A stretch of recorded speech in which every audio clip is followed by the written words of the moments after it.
नमस्कार साथियों, स्वागत है आप सभी का चित्राक्ष एकेडमी एजुकेशनल वीडियोस में। आज की इस वीडियो क्लास में हम स्ट्रक्चर्स पढ़ेंगे। स्ट्रक्चर्स वो रूल्स होते हैं जिनकी पहचान केवल मात्र वाक्य के अंत में लिखे गए शब्द के आधार पर न होकर के उनको हम शर्तों के आधार पर समझते हैं। यानी प्रत्येक स्ट्रक्चर की एक अलग कंडीशन होगी, अलग शर्त होगी, जिसके आधार पर हम अपने वाक्य को चेक करेंगे और जांचेंगे कि ये कौन से स्ट्रक्चर के आधार पर बनना पड़ेगा। तो आइए हम शुरू करते हैं हमारे स्ट्रक्चर्स। और स्ट्रक्चर्स का प्रयोग वहाँ किया जाता है जहाँ वाक्य टेंस से नहीं बन रहा हो, तो हम वहाँ पर स्ट्रक्चर्स का यूज़ करते हैं। पहला स्ट्रक्चर हम शुरू करते हैं जब किसी स्थान के अंदर, बाहर, ऊपर, नीचे कोई वस्तु हो या कोई व्यक्ति हो, अर्थात कोई भी ऑब्जेक्ट हो, तो हम वहाँ पर स्ट्रक्चर नंबर 1 का प्रयोग करते हैं, जहाँ पर रूल होता है वाक्य की शुरुआत देयर से करें, उसके तुरंत बाद आप बी वर्ब का प्रयोग करें। बी वर्ब अभी आपको विस्तार से समझाएंगे। इसके बाद हम बात करते हैं बी वर्ब के तुरंत बाद आप वस्तु और व्यक्ति, जो भी ऑब्जेक्ट आपके पास अवेलेबल हो, आप उसे लगाइए। इसके बाद आप प्रीपोजिशन का प्रयोग करें। प्रीपोजिशन भी अभी आपको विस्तार से समझाई जाएगी। आगे बढ़ते हैं, आप प्लेस लगाइए। तो आपका रूल हो जाता है सबसे पहले आप देयर लगाइए, देयर के बाद में आप बी वर्ब का यूज़ कीजिए, बी वर्ब के बाद आप वस्तु या व्यक्ति लगाइए, उसके बाद आप प्रीपोजिशन का प्रयोग करें और उसके बाद आप प्लेस लगाएं। अब बात आती है बी वर्ब की। आपकी स्क्रीन पर बी वर्ब दी गई हैं। बी वर्ब प्रेजेंट, पास्ट और फ्यूचर तीनों कालों में अलग अलग तरीके से चलती हैं। प्रेजेंट में बी वर्ब का मतलब होता है इज, एम, आर। पास्ट में बी वर्ब का मतलब होता है वाज, वर। उसी प्रकार फ्यूचर में बी वर्ब का मतलब होता है विल बी और शैल बी। एक वचन बहुवचन के लिए आप इज और आर का प्रयोग करें। एक वचन बहुवचन के लिए पास्ट में आप वाज, वर का प्रयोग करें। फ्यूचर में आई और वी के साथ शैल बी का प्रयोग किया जाता है और बाकी सभी सब्जेक्ट के साथ विल बी का प्रयोग किया जाता है। प्रेजेंट के लिए आई के साथ एम का प्रयोग करें। बाकी सभी बी वर्ब का प्रयोग टेंस की तरह ही किया जाता है। अब हमारे पास में जो स्ट्रक्चर है उसका रूल हम अच्छे से समझ चुके हैं, हम देख चुके हैं देयर के बाद हमें बी वर्ब का प्रयोग करना होता है। अब आती है बात प्रीपोजिशन की। प्रीपोजिशन के लिए हम बात कर लेते हैं जिस प्रकार कोई भी स्थान हो, उस स्थान के अंदर, बाहर, ऊपर, नीचे कोई भी वस्तु हो या व्यक्ति हो, उस वस्तु या व्यक्ति को बताने के लिए, उसकी पोजीशन बताने के लिए प्रीपोजिशन का प्रयोग करना पड़ेगा। ये प्रीपोजिशंस हो सकती हैं जैसे कि अंदर के लिए इन का प्रयोग करना होता है। जैसे आपकी स्क्रीन पर एक स्थान दिखाई दे रहा है और उस स्थान के अंदर एक कंप्यूटर है या एक लड़की है, तो अंदर के लिए इनका प्रयोग करेंगे। ऊपर के लिए ऑन प्रीपोजिशन का प्रयोग किया जाता है, नीचे के लिए अंडर प्रीपोजिशन का प्रयोग किया जाता है और इसी प्रकार बाहर के लिए आउटसाइड प्रीपोजिशन का प्रयोग किया जाता है। तो किसी स्थान के अंदर, बाहर, ऊपर, नीचे, ये चारों स्थान बताने के लिए आप किसी प्रीपोजिशन का प्रयोग करें जो सामने बताई गई हैं। अब हम नीचे दिए गए कुछ वाक्यों को देख लेते हैं। इन सभी वाक्यों में हमारी वही शर्तें पूरी हो रही है जैसे किसी स्थान के अंदर, बाहर, ऊपर, नीचे कोई वस्तु है या फिर कोई व्यक्ति है। इन वाक्यों को हम देखें तो तालाब में पानी है, टेबल के ऊपर पंखा है, कमरे के अंदर एक मेज है, मेज के ऊपर एक किताब है, घर के बाहर बिल्ली है। ये सभी वाक्य आपको ये बताते हैं कि कहीं न कहीं किसी स्थान के अंदर, बाहर, ऊपर, नीचे कोई न कोई वस्तु या व्यक्ति है। अब हम ट्रांसलेशन कर लेते हैं। पहला वाक्य है तालाब में पानी है। वाक्य को हमने देयर से शुरू किया, उसके बाद में हमने देखा वाक्य प्रेजेंट का है, इसलिए हमने बी वर्ब में इज का प्रयोग किया। वाक्य में ऑब्जेक्ट को ढूंढा तो वो आपके पास में वाटर ऑब्जेक्ट बन करके आता है और चूंकि ये वाटर पॉन्ड के अंदर है, पानी तालाब के अंदर है, तो हमने प्रीपोजिशन में इन यूज़ किया है। तो वाक्य बनता है there is water in the pond. अगला वाक्य है टेबल पर पंखा है। वाक्य बनेगा there is a fan on the table. Is be verb है। ऊपर के लिए हमने ऑन प्रीपोजिशन का प्रयोग किया है। कमरे में एक मेज थी। There was a table in the room. मेज पर एक किताब है। There is a cat under the table. घर के बाहर एक बिल्ली है। There is a cat outside the house. तो मित्रों, मैं ये समझता हूँ कि आपको स्ट्रक्चर नंबर 1 अच्छे से समझ में आया होगा। इस स्ट्रक्चर में हमने किसी स्थान के अंदर बाहर ऊपर नीचे किसी ऑब्जेक्ट का होना देखा है। आइए बढ़ते हैं अगले स्ट्रक्चर की ओर, स्ट्रक्चर नंबर 2 की ओर। इस स्ट्रक्चर्स में कुछ शर्तें हैं, जैसे किसी के पास कुछ भी हो, कोई किसी का मालिक हो, किसी को कोई बीमारी हो, शरीर के किसी अंग का उल्लेख हो, कोई किसी का संबंधी हो। यदि ये शर्तें पूरी होती हैं तो हम स्ट्रक्चर नंबर 2 का प्रयोग करेंगे। इस स्ट्रक्चर में किसी के पास कुछ भी हो सकता है। कुछ भी का मतलब है कुछ भी, वस्तु, व्यक्ति या कुछ भी हो, या कोई किसी का मालिक हो सकता है, या किसी को कोई बीमारी हो सकती है, शरीर के किसी अंग का उल्लेख हो सकता है। शरीर के किसी अंग का उल्लेख का मतलब है कि शरीर में पूरी बॉडी की बात नहीं करेंगे, किसी एक पर्टिकुलर अंग की बात करेंगे। और किसी का कोई रिश्तेदार यदि संबंधी हो तो भी हम इस स्ट्रक्चर का प्रयोग कर सकते हैं। इस स्ट्रक्चर में कुछ वाक्य देखिए आप।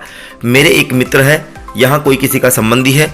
उसके एक भाई था, ये कोई किसी का संबंधी है, रिश्तेदार है। मेरे पास एक पुस्तक है, किसी के पास कोई पुस्तक है तो कोई वस्तु है। राजा के पास एक हाथी था, यहाँ पर किसी के पास कुछ है। उसे बुखार है, ये किसी बीमारी के लिए बात है। हमारे एक दुकान थी, यहाँ पर किसी के पास कोई स्थान है। अब इनकी ट्रांसलेशन हम देख लेते हैं। रूल हमारे पास में होगा, सबसे पहले हम सब्जेक्ट का प्रयोग करेंगे। यदि वाक्य आपका पॉजिटिव से शुरू हो रहा है तो आप पॉजिटिव को सबसे पहले सब्जेक्ट में चेंज कीजिए। इसके लिए आप एक प्रोनाउन इंडेक्स का प्रयोग कर सकते हैं, जिसमें आपको सब्जेक्ट, ऑब्जेक्ट और पॉजिटिव की लिस्ट दी गई है। सब्जेक्ट, ऑब्जेक्ट, पॉजिटिव की लिस्ट में से आप पॉजिटिव को सब्जेक्ट में चेंज कर लीजिए और उसके बाद आप अपना वाक्य शुरू कीजिए। तो वाक्य की शुरुआत में आप सबसे पहले सब्जेक्ट लगाएंगे। सब्जेक्ट के बाद आप हैज, हैव, हैड या फिर विल हैव हेल्पिंग वर्ब्स का प्रयोग करेंगे। हैज, हैव का प्रयोग प्रेजेंट में किया जाता है एक वचन और बहुवचन के लिए। हैड का प्रयोग पास्ट में किया जाता है एक वचन और बहुवचन दोनों के लिए। विल हैव का प्रयोग आप फ्यूचर में करते हैं, चाहे कोई सा भी सब्जेक्ट हो। इसके तुरंत बाद आपके पास जो भी ऑब्जेक्ट है, अर्थात जो भी वस्तु है, व्यक्ति है या स्थान है, आप उसे यहाँ यूज़ कर सकते हैं। तो आइए हम शुरुआत करते हैं हमारे पहले सेंटेंस की। मेरे पास एक मित्र है, वाक्य बनेगा आई हैव ए फ्रेंड। उसके एक भाई था, ही हैड ए ब्रदर। मेरे पास एक पुस्तक है, वाक्य बनेगा आई हैव ए बुक। यहाँ वाक्य प्रेजेंट में है और आई बहुवचन है, इसलिए हमने आई के साथ हैव का प्रयोग किया है। आई प्रेजेंट में बहुवचन होता है तथा पास्ट में एक वचन होता है, तो आप एक वचन और बहुवचन के हिसाब से प्लान कीजिएगा कि आपको हैज यूज़ करना है या फिर हैव यूज़ करना है। अगला वाक्य हमारे पास आता है, राजा के पास एक हाथी था।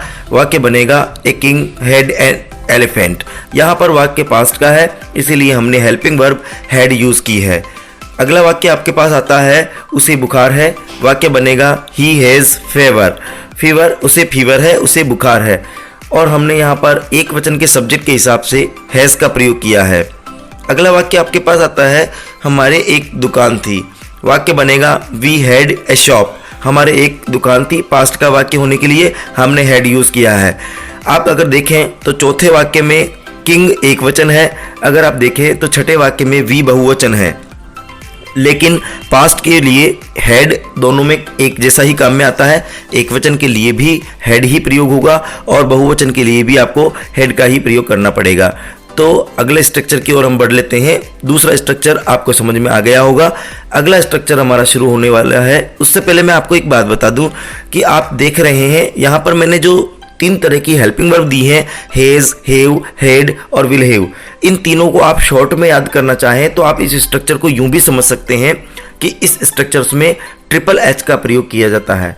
अर्थात हैज, हैव प्रेजेंट में, जिसके लिए हमने एक एच का प्रयोग किया है, हैड जिसे हमने एक और एच माना है, और विल हैव इसको हमने एक और एच माना है। तो आप ट्रिपल एच के हिसाब से इस हेल्पिंग वर्ब को बड़े ही आसानी से याद कर सकते हैं।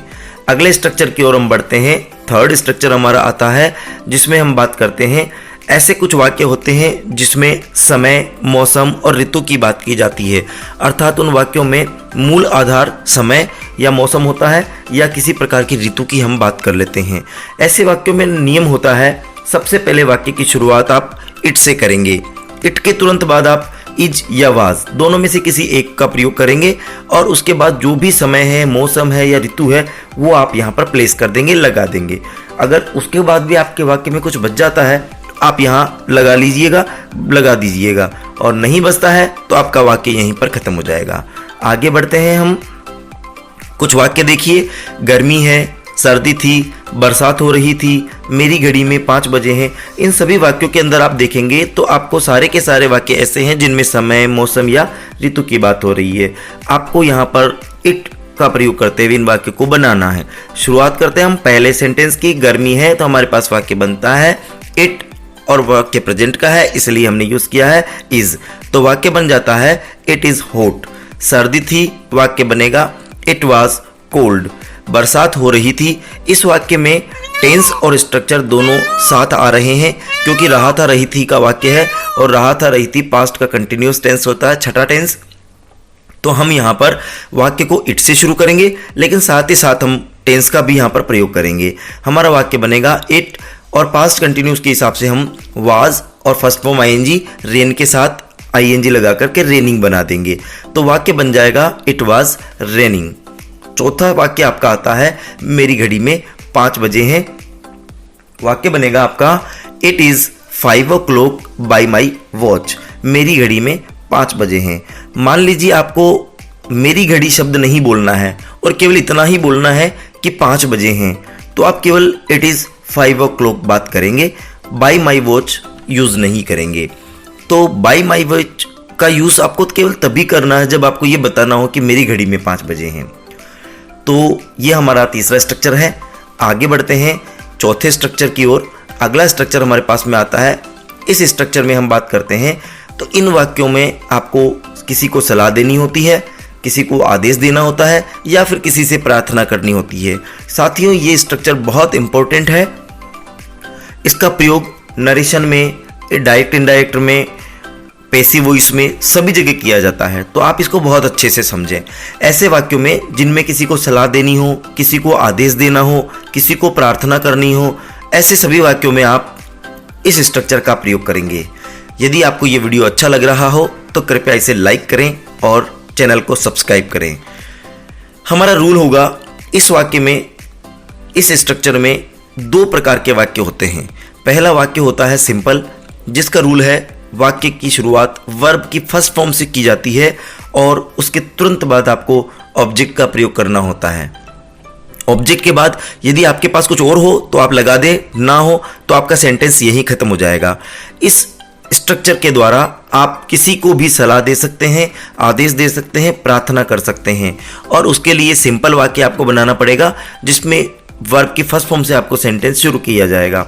आप चाहें तो वाक्य को नेगेटिव भी बना सकते हैं।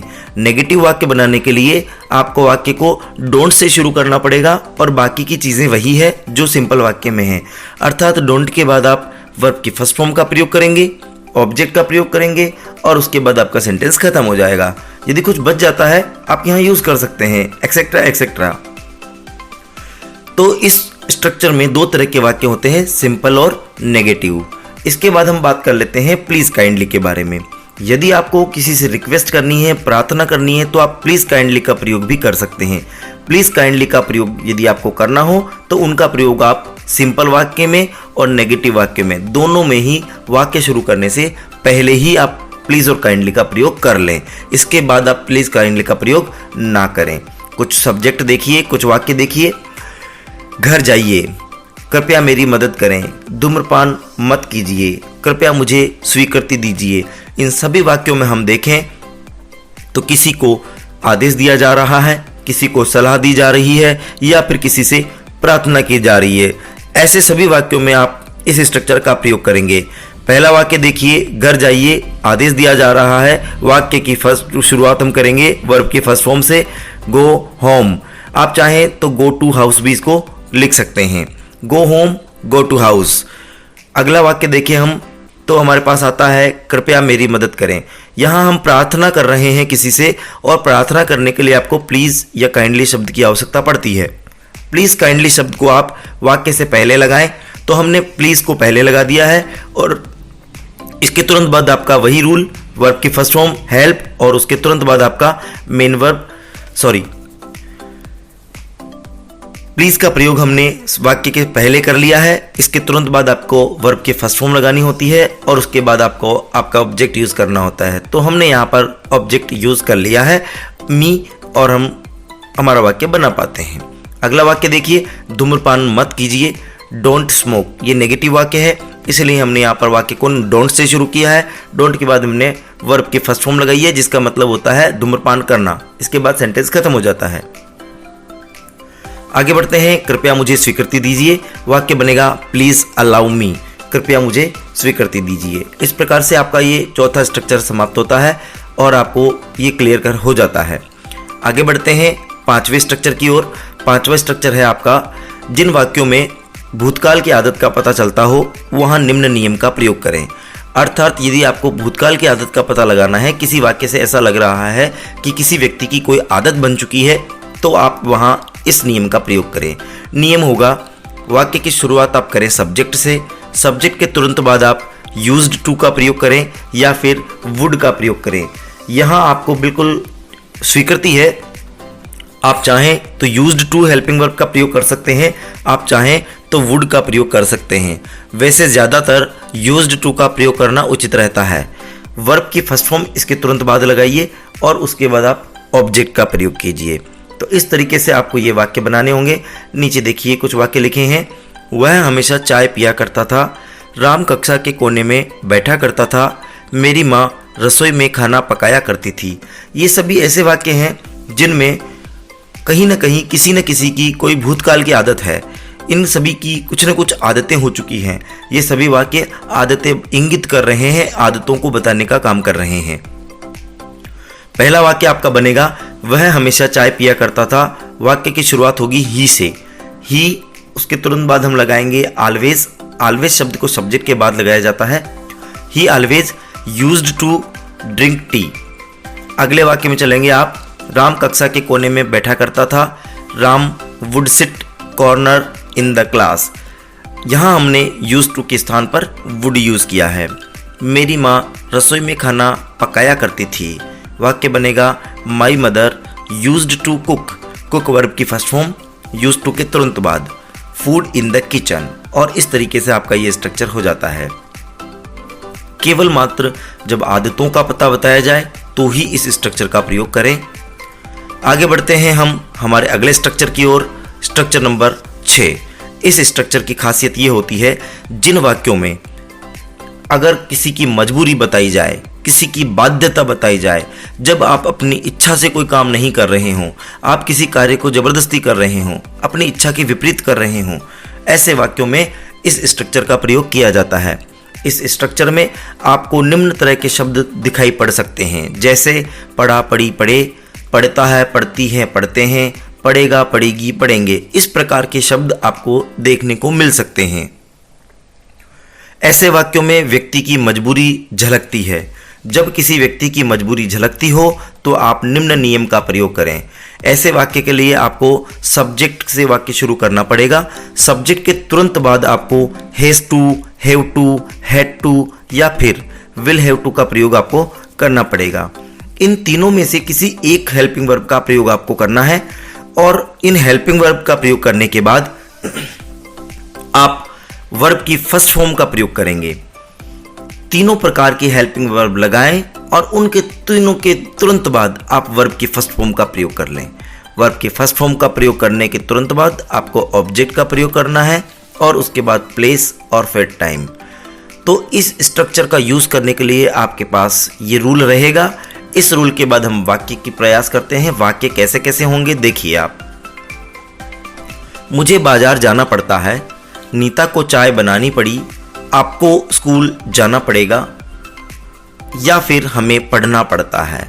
ये कुछ इस तरह के वाक्य हैं जिनमें आपको मजबूरी दिखाई देती है। किसी न किसी प्रकार से आपकी इच्छा हो या ना हो, आपको फिर भी काम करना पड़ता है। जब ऐसा कुछ दिखाई दे तो आपको निम्न नियम का प्रयोग करना पड़ेगा और उसके बाद इन वाक्यों को बनाना होगा। पहला वाक्य देखिए, मुझे बाजार जाना पड़ता है, प्रेजेंट का वाक्य है। हमें हैज टू या हैव टू को यूज़ करना पड़ेगा। वाक्य में सब्जेक्ट आई हो जाता है। इसलिए हमने बहुवचन के लिए हैव टू का प्रयोग किया है और उसके तुरंत बाद हमने वर्ब के फर्स्ट फॉर्म का प्रयोग किया है गो। गो के बाद हमेशा टू लगाने की प्रक्रिया होती है, इसलिए हमने टू लगाया है। I have to go to market. अगला वाक्य आता है नीता को चाय बनानी पड़ी। वाक्य बनेगा Nita had to make tea. अगला वाक्य आपका आता है आपको स्कूल जाना पड़ेगा। वाक्य बनेगा you will have to go to school. चौथा वाक्य आपका बनता है हमें पढ़ना पड़ता है। We have to read. दूसरे और तीसरे वाक्य में पास्ट और फ्यूचर होने के लिए हमने हैड टू और हैव टू का प्रयोग किया है, साथ में विल भी यूज़ किया है। तो यदि फ्यूचर की बात हो तो आप विल का प्रयोग जरूर करें, यदि पास्ट की बात हो तो आप हैड का प्रयोग करें, और द प्रेजेंट की बात कर रहे हो आप हैव टू प्रयोग जरूर करें। इन वाक्यों को करने के बाद हमारा ये स्ट्रक्चर क्लियर हो जाता है। अब हम बढ़ लेते हैं आगे हमारे नेक्स्ट स्ट्रक्चर की ओर। अगला स्ट्रक्चर है हमारा 7वां स्ट्रक्चर, जिसमें हम बात करेंगे कि जब कोई व्यक्ति या किसी स्थान की विशेषता बताई जाए। किसी भी व्यक्ति की विशेषता बताओ, किसी स्थान की विशेषता बताओ, किसी वस्तु की विशेषता बताओ, अर्थात जब आप किसी की विशेषता बताएं तो विशेषता बताने के लिए निम्न स्ट्रक्चर का प्रयोग किया जाता है। इस स्ट्रक्चर के लिए आपको खास तौर से एडजेक्टिव का प्रयोग करना आना चाहिए। आपके पास में एडजेक्टिव क्या होता है ये आपको पता होना चाहिए। साथियों, प्रयास करते हैं कि आपको एडजेक्टिव क्या हो ये हम समझा पाएँ। देखिए, यहाँ पर जब भी आप वाक्य बनाएंगे आपको रूल यूज़ करना होगा। वाक्य की शुरुआत आप सब्जेक्ट से कीजिए। सब्जेक्ट के तुरंत बाद आप बी वर्ब का प्रयोग करें। बी वर्ब आपको पहले भी समझाई जा चुकी है, पहले स्ट्रक्चर में आपको बी वर्ब विस्तार से समझाई गई है। यदि आपको बी वर्ब में कन्फ्यूज़न है, आप पहला स्ट्रक्चर देखिए और इससे आपको पता चल जाएगा बी वर्ब क्या होती है। इसके तुरंत बाद आप एडजेक्टिव यूज़ कीजिए। एडजेक्टिव का मतलब होता है वह शब्द जो किसी की विशेषता बताता हो। तो किसी की विशेषता बताने वाले शब्द को आप बी वर्ब के तुरंत बाद यूज़ कीजिए। उसके बाद आपके वाक्य में जो भी बचा है वो आप यहाँ पर प्लेस कर दीजिए। कुछ वाक्य देखिए। कौवा प्यासा था। नीता एक बुद्धिमान लड़की है। राजीव बहुत मक्कार व्यक्ति है। ये सब ऐसे वाक्य हैं जिनमें किसी न किसी तरह का विशेषण यूज हो रहा है, एडजेक्टिव यूज हो रहा है। जैसे कौवा उसकी खासियत है, उसकी विशेषता है प्यासा। नीता एक बुद्धिमान, तो इसमें नीता की जो विशेषता है वो है बुद्धिमान। राजीव बहुत ही मक्कार व्यक्ति है, तो मक्कार उसकी विशेषता है। अब हम बात कर लेते हैं ट्रांसलेशन की। आपका पहला सेंटेंस बनता है कौवा प्यासा था, सब्जेक्ट बनेगा ए क्रो। बी वर्ब के हिसाब से हमने पास्ट का सेंटेंस देखा तो वाक्य में आ गया was. A crow was thirsty. Nita एक बुद्धिमान लड़की है। Nita is a wise girl. Rajiv बहुत मक्कार व्यक्ति है। वाक्य बनेगा Rajiv is a cunning person. Cunning, मक्कार, धूर्त, नालायक, धोखेबाज, ये कनिंग में चले जाते हैं सारे के सारे शब्द। इस प्रकार से हमने बी वर्ब का यूज़ करते हुए एडजेक्टिव लगाते हुए ये वाक्य बनाया है। जो भी शब्द किसी की विशेषता बताता है उसे एडजेक्टिव कहते हैं। एडजेक्टिव का प्रयोग आप तुरंत ही बी वर्ब के बाद लगा लीजिए। इस प्रकार से आपको ये वीडियो पसंद आया होगा। निश्चित रूप से यदि ये वीडियो आपको काम का लगे, आपको अच्छा लगे, अपने मित्रों तक इसे शेयर कीजिए और चैनल को अवश्य ही सब्सक्राइब कीजिए। आगे बढ़ते हैं हमारे अगले स्ट्रक्चर की ओर। अगला स्ट्रक्चर है आपका स्ट्रक्चर नंबर 8। इस स्ट्रक्चर में आपको कुछ शब्द मिलेंगे। वाला है, वाली है, वाला था, वाली थी, इस तरह के शब्द आपको मिल सकते हैं। यह वो शब्द हैं जो किसी काम के होने की संभावना को व्यक्त करते हैं। अर्थात कोई काम कब तक होगा आपको पक्का नहीं बताया जाएगा, बस उसके बारे में एक अंदाज दिया जाएगा कि ये काम होने ही वाला है। कब तक होगा उसका कोई फिक्स टाइम आपको नहीं दिया जाएगा। ऐसे वाक्यों में जब किसी काम के होने की पूरी संभावना हो लेकिन आपको फिक्स टाइम नहीं दिया जाए तो निम्न स्ट्रक्चर का प्रयोग किया जाता है। इस स्ट्रक्चर का प्रयोग करने के लिए आपको निम्न नियम का प्रयोग करना पड़ेगा। वाक्य की शुरुआत आप यहाँ करेंगे सब्जेक्ट से। सब्जेक्ट के तुरंत बाद आप यूज़ करेंगे बी वर्ब, और बी वर्ब का प्रयोग हम पहले भी कर चुके हैं। तो ये be verb is, am, are, was, were, will be, shall be, इस प्रकार से तीनों टेंसों में चलती है। आपको जिस टेंस के हिसाब से बी वर्ब यूज़ करनी है आप प्रेजेंट, पास्ट और फ्यूचर के हिसाब से इसको उपयोग करें। उसके तुरंत बाद आपको यूज करना है अबाउट टू। अबाउट टू वाला वाली शब्द के लिए अर्थ बनाएगा। तो सब्जेक्ट के बाद में बी वर्ब के बाद में अबाउट टू, और अबाउट टू के बाद आप यूज करेंगे वर्ब की फर्स्ट फॉर्म। टू के बाद वर्ब की फर्स्ट फॉर्म लगने के चांसेस होते हैं, इसलिए आप टू के बाद हमेशा वर्ब की फर्स्ट फॉर्म का प्रयोग करें। इसके बाद आपके शेष वाक्य में जो भी बचा हो वो आप यहाँ पर प्लेस करते रहें। वाक्य देखिए, हमारे पास सेंटेंस आते हैं, वह अजमेर पहुँचने ही वाला है। राधा आज मुझसे मिलने ही वाली थी। क्या आप उन्हें पुस्तक देने ही वाले हैं? रवि अपना गृह कार्य पूरा करने ही वाला होगा। ये सब ऐसे वाक्य हैं जिसमें कोई ना कोई काम होने वाला है, लेकिन उसका एक एग्जैक्ट टाइम नहीं दिया गया है, एक फिक्स टाइम नहीं दिया गया है। ऐसे वाक्यों में आप वाला है, वाली है, वाला था, वाली थी, ऐसे शब्दों को पाएंगे। जब आपको ऐसे शब्द मिले तो निम्न नियम से आप अंग्रेजी बनाएं। पहला वाक्य देखिए, वाक्य बनेगा he is about to reach to Ajmer. हमने यहाँ पर बी वर्ब में से इज का प्रयोग किया है, अबाउट टू लगा दिया है बी वर्ब के तुरंत बाद, वर्ब की फर्स्ट फॉर्म हमने रीच यूज की है। राधा आज मुझसे मिलने ही वाली थी। आपका वाक्य बनेगा Radha was about to meet me today. Was हमने पास्ट के टेंस के हिसाब से यूज किया है, अबाउट टू हमने लगा दिया है, उसके बाद में वर्ब के फर्स्ट फॉर्म मीट का प्रयोग किया गया है। क्या आप उन्हें यह पुस्तक देने ही वाले हैं? वाक्य बनेगा are you about to give them this book. यदि वाक्य प्रश्नवाचक हो जाता है तो आप बी वर्ब का यूज वाक्य के पहले कर लीजिए, तो आपका वाक्य प्रश्नवाचक बन जाएगा, इंटरोगेटिव बन जाएगा। रवि अपना गृह कार्य पूरा करने ही वाला होगा। वाक्य बनेगा Ravi will be about to complete his homework. इस प्रकार से आपका ये जो वाक्य है ये बन जाएगा। तो मुझे पूरी उम्मीद है हमारा स्ट्रक्चर्स का ये वीडियो आपको हर हालत में पसंद आया होगा, निश्चित रूप से आपको पसंद आया होगा। और यदि ये वीडियो आपको अच्छा लगा हो तो प्लीज़ इसे अपने मित्रों तक शेयर कीजिए, ताकि ज़्यादा से ज़्यादा लोगों की मदद इन नियमों से और इन स्ट्रक्चर्स के माध्यम से हो सके। यदि आपको हमारा ये चैनल अच्छा लगा हो, हमारा वीडियो अच्छा लगा हो, तो प्लीज़ इसे लाइक करें, शेयर करें, और यदि आपकी कोई क्वेरी हो तो आप हमें कमेंट कर सकते हैं। वीडियो थोड़ा लंबा हो गया है, लेकिन स्ट्रक्चर्स का प्रयोग एक ही बार में करें, एक ही साथ याद करें, इसीलिए एक ही वीडियो में मैंने आपको पूरे स्ट्रक्चर समझाने का प्रयास किया है। मिलेंगे अगली वीडियो क्लास में, तब तक के लिए जय हिंद।